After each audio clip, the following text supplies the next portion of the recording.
IIT జేఈలో మంచి rank రానటువంటి విద్యార్థులకు బెస్ట్ ఆప్షన్ సిఎస్ఈఎంఏ కోర్సులు అడ్మిషన్స్ జరుగుతున్నవి.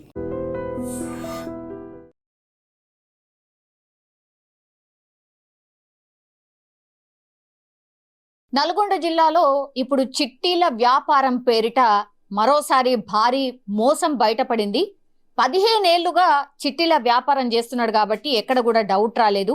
15 ఏళ్లుగా నల్గొండ డిస్ట్రిక్ట్లో ఊర్లో అట్లాగే మండలాల్లో ఏజెంట్లని పెట్టుకొని వాళ్ళ ద్వారా ఇప్పుడు ఈ చిట్టీలు కట్టించుకోవడం కావచ్చు, ఒక పెద్ద వ్యవస్థని ఏర్పాటు చేసుకున్నాడు. ఆయన దట్టు 15 ఏళ్ల నుంచి ఈ చిట్టి వ్యాపారమే చేస్తున్నాడు కాబట్టి ఒక నమ్మకం అయితే కుదిరింది. ఎప్పటికప్పుడు వాళ్ళకి చిట్టి అమౌంట్ ని కూడా ఇస్తూ వెళ్ళాడు కాబట్టి ఎక్కడ కూడా డౌట్ రాలేదు. ఇప్పుడు ఆల్ ఆఫ్ సడన్ గా మొన్న ఒక వారం రోజుల క్రితం కూడా వీళ్ళందరూ అంటే చిట్టీలు ఎవరైతే కట్టినరో అట్లాగే ఈ ఏజెంట్లు ఎవరైతే ఉన్నారో వాళ్ళ మీద ఒత్తిడి పెరిగిపోయింది. జనవరి వరకు మాత్రమే ఏవైతే చెల్లింపులు అంటే చేయాల్సి ఉండేనో వాటన్నిటినీ ఆపేసి, ఎన్నిసార్లు అడిగినా ఏజెంట్లు ఎన్నిసార్లు చెప్పినా సరే కొంచెం అడ్జస్ట్ చేసుకోండి, నేను నెల 2 నెలల్లో తీరుస్తాను అన్న మాట చెప్తూ వచ్చిండు. ఇప్పుడు ఈ ఓనర్ పేరు వచ్చేసి సైదిరెడ్డి.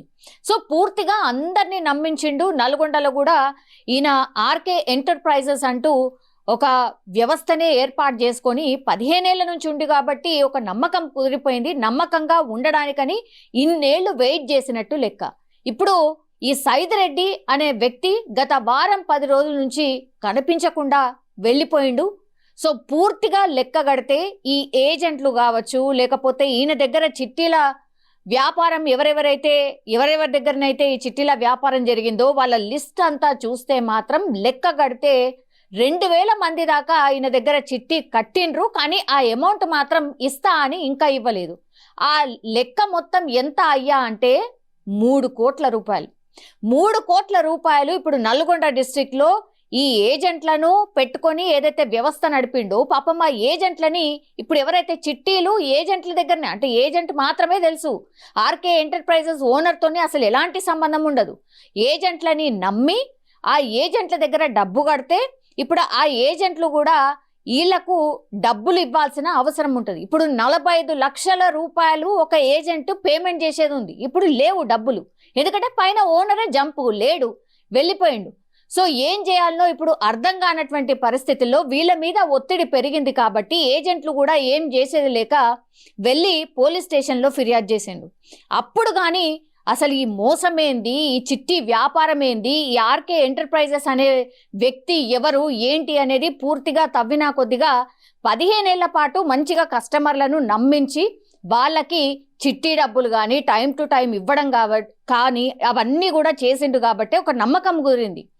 ఆయన అనుకున్నటువంటి అమౌంట్ ఎప్పటి వరకు అయితే అనుకున్నాడో అప్పటి వరకు అందరినీ నమ్మించిండు, అట్లా పేమెంట్ చేస్తా వచ్చిండు.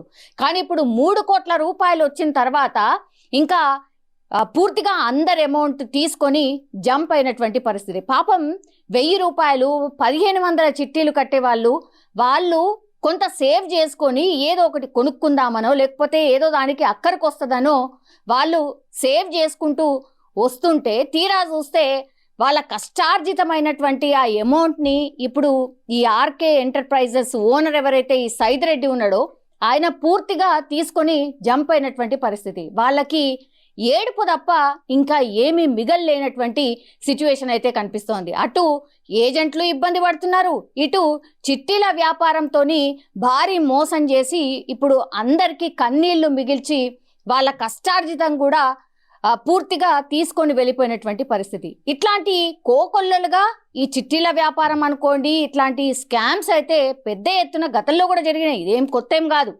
అయినా సరే మళ్ళా మనం మోసపోవడానికి రెడీగా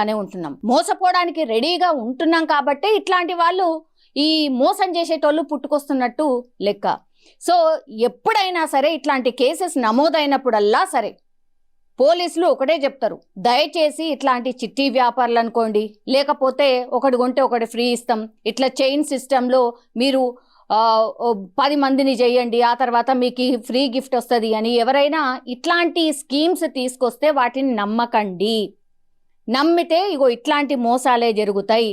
మీ కష్టార్జితమైనటువంటి పైసల్ని మోసపోవడం తప్ప ఈ స్కామ్స్ తప్ప వీటి వల్ల లాభం ఉండదు అనేటువంటి మాట మళ్ళోసారి ఇప్పుడు ఈ కేసులో వీళ్ళందరికీ చెప్తున్నటువంటి పరిస్థితి. ఇప్పుడైతే ఈ సైదిరెడ్డి ఫ్యామిలీ ఎక్కడికి వెళ్ళింది, ఈ సైదిరెడ్డి ఎక్కడికి వెళ్ళిండు, అసలు వీళ్ళ బ్యాక్గ్రౌండ్ ఏంది, పూర్తిగా కేసు అయితే రిజిస్టర్ చేసుకొని ఇప్పుడు ఆయన వాడినటువంటి ఫోన్ నంబర్, ఫోన్ ద్వారా పూర్తిగా ఆయన ఇన్ఫర్మేషన్ లాగే ప్రయత్నం చేస్తున్నారు, ట్రాక్ చేసే ప్రయత్నం కూడా జరుగుతున్నారు. అట్లాగే వీళ్ళ రిలేషన్ ఎక్కడుంది, అత్తమామలు అనుకోండి, లేదంటే తల్లిదండ్రి, వీళ్ళందరూ ఎక్కడున్నారు ఏంటి, అట్లాగే ఈ 15 ఏళ్లలో ఎక్కడెక్కడ ఏమైనా కొన్నాడా, ఇవన్నీ విషయాలు కూడా ఆరా తీస్తున్నారు పోలీసులు. కానీ ఒకటే మాట చెప్తున్నారు, దయచేసి ఇట్లాంటి చిట్టి వ్యాపారం అనుకోండి, ఇంకోటి ఇట్లాంటి స్కీమ్స్లో దయచేసి అమౌంట్ కట్టకండి, మీరు మోసపోకండి అనేటువంటి మాట కూడా చెప్తున్నారు. సో నల్గొండలో మరోసారి ఒక చిట్టి వ్యాపారి ఎవరైతే ఉన్నారో 3 కోట్ల రూపాయలు